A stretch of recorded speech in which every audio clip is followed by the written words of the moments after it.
వేమిరెడ్డి మహేశ్వర్ రెడ్డి కాజీపేట వ్యక్తి సాయి శ్రీనగరు, సాయి కృప నగరు, సాయి కృప ఎంక్లేవ్ గురించి మన ప్రెస్ మీట్ పెట్టేసి కొన్ని విషయాలు తెలియపరిచినాడు పత్రికాముఖంగా. కానీ అందులో వచ్చేసి అతను తెలియపరిచినటువంటి అన్ని అవాస్తవాలు మాత్రమే. ఎందుకంటే ఇందులో సాయి శ్రీనగర్లో అతను 2005లో 3 ప్లాట్లు కొన్నాడు. అతను భార్య పేరుతోనే 3 ప్లాట్లు కొన్నాడు. కొనేసి అతనికి సంబంధించిన ప్లాట్లు 3 ప్లాట్లు కూడా 2021లో అధిక ధరకు ఇతరులకు అమ్మినాడు. ఇందులో అతను ఉద్దేశం ఏమైంది, ఇందులో ఏదైనా ప్రాబ్లం ఉంటే సాయి శ్రీనగర్లో కానీ అతను ప్రాబ్లం ఉంటే అతను కొనడం జరగదు, అమ్మడము జరగదు, 2 జరగవు. కానీ ఈరోజు ఇందులో పార్ట్నర్ అయినటువంటి పెద్దిరెడ్డి శివారెడ్డికి అతనికి మధ్య కొన్ని సమస్యలు వచ్చినాయి అప్పట్లో కొనేటప్పుడు. ఆ సమస్యలు దృష్టిలో పెట్టుకొని కేవలము ఆ సమస్యలు పెట్టుకొని అతన్ని ఇబ్బంది పెట్టాలనే ఉద్దేశంతోనే ఈ వెంచర్లు కేవలం ఈ వెంచర్లు అతనికి సంబంధించిన వెంచర్ల మీద దాడి చేస్తున్నాడు ఈరోజు. ఇంకొక విషయం ఏమంటే అప్పట్లోనే 2005లోనే ఈ వెంచర్ల మీద పంచాయతీ వాళ్ళు అప్రూవల్ కూడా ఇచ్చారు.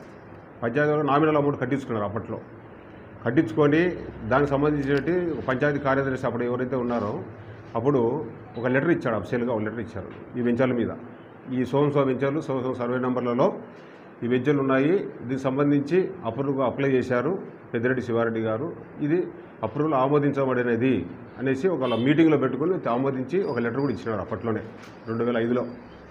సాయి కృప నగర్కు, సాయి కృప ఎంక్లేవ్, సాయి శ్రీనగర్ ఈ వెంచర్ల మీద ఇచ్చారు. కానీ ఇందులో వచ్చేసి ప్రజెంటు అంటే ప్రొద్దుటూరులో కొత్తమల పంచాయతీలో కొత్తమల గ్రామంలో నెంబర్ ఆఫ్ వెంచర్స్ ఉన్నాయి, అన్నపురం లెవెల్స్. కానీ పర్టికులర్గా ఈ వెంచర్లు వేసి దగ్గర 20 ఏళ్ళు అయింది. ఈ వెంచర్లు వేసి 20 ఇయర్స్ అయింది. 20 ఇయర్స్ అయిపోతే ఈరోజు కూడా ఈ ప్లాట్లో మేము అతి తక్కువ ధరతో ఆ రోజు అమ్మడం జరిగింది. ఈరోజు ఈ వెంచర్లలో అధిక ధరతో ప్లాట్లు చాలామంది అమ్ముతున్నారు, అమ్ముకుంటున్నారు. ఎటువంటి సమస్యలు లేవు. ఏమి 50 అడుగులు రోడ్లు వేసాము, 33 అడుగులు రోడ్లు వేసాము. రోడ్డు కొత్త లేకుండా అమ్మాము.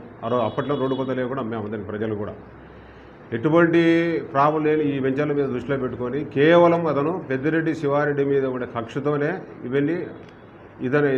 కక్షతోనే ఇతను ఇవన్నీ చేస్తున్నాడు. రిమైనింగ్ అమౌంట్ కూడా మేము కొంచెం టైం అడిగాం ఆర్డీఓ గారిని. ఆర్డీఓ గారు ఏం చేశారంటే సరే అనేసి అతను ఒక లెటర్ ఇచ్చాము, తీసుకున్నాడు. కానీ అతను కొత్తగా డిప్యూటేషన్ మీద వచ్చాడు, ఎలక్షన్ డ్యూటీలో వచ్చాడు.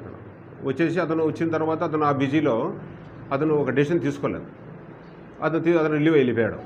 ఇప్పుడు కొత్త ఆర్డీఓ గారు ఇప్పుడు సీట్లోకి వచ్చినా మాకు తెలియదు, మాకైతే విషయం తెలియదు విషయము. ఇది కూడా రీసెంట్లీ మేము కూడా మన రీసెంట్లీ ఇందులో వచ్చేసి ఇందులో ఏ సమస్య లేదు కాబట్టి పంచాయతీ వాళ్ళు కూడా ప్రజెంట్ ఈరోజు కూడా ఇల్లు కట్టుకునే దానికి దేనికైనా సరే పర్మిషన్స్ ఇస్తున్నారు. అప్డేట్ ఇందులో ఏమంటే ఏ సమస్య లేదు కాబట్టి కన్వర్షన్ ఫీజు కట్టమనేది కదా గవర్నమెంటే, ఇంత అమౌంట్ కట్టాలని చెప్పింది కదా. రియల్గా ఏమంటే పట్టా ల్యాండ్స్ ఉంటేనే డబ్బు కట్టాలి జనరల్గా. గవర్నమెంట్ ల్యాండ్స్కి అయితే ఎవడు కూడా డబ్బు కట్టించుకునే వాళ్ళు జీరో వాల్యూ ఉంటుంది. జీరో వాల్యూకి డబ్బు కట్టించుకోరు కదా. పట్టా ల్యాండ్స్ ఉంటాయి కాబట్టి ఈరోజు మీరు కన్వర్షన్ ఫీజు కట్టాలనేసి మామూలు క్లెయిమ్ చేస్తున్నారు. మేము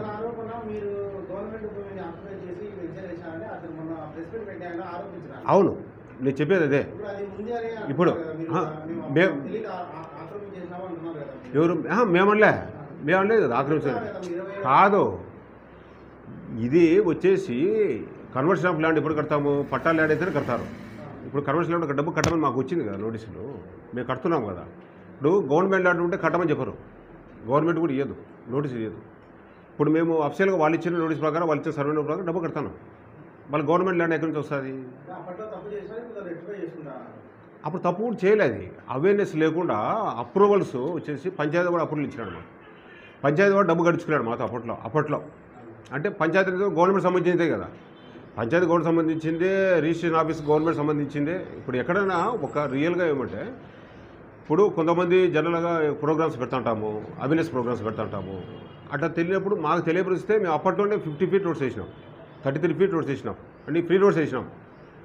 ఇప్పుడు అప్రూవల్ ఇప్పుడు విషయం ఏమంటే రిమైనింగ్ ఏదైనా ఫుల్ఫిల్ చేయాలంటే మాకు పెద్ద సమస్య కాదు. అప్పట్లో ఇంత వేసినప్పుడు పెద్ద సమస్య కాదు. ఇందులో వచ్చేసి ఇక్కడంతా ఈ విధంగా చెప్తున్నారు కదా, వాళ్ళకు సరైనటువంటి అవగాహన లేక ఈ కాక జరిగిపోయింది. ఈరోజు కూడా మేము దగ్గర 20 years అయింది వేసే విద్యలో, 20 ఏళ్ళు లేదు. 20 ఏళ్ళు ఏంటంటే మా దగ్గర ఇదే నిజాయితీ ఉంది కాబట్టి ఈరోజు కూడా స్పందిస్తున్నాం. మా దగ్గర నిజాయితీ ఉంది కాబట్టి మేము ఈరోజు కూడా ఎస్కేప్ కాలే, స్పందిస్తున్నాం ఆ విషయంలో.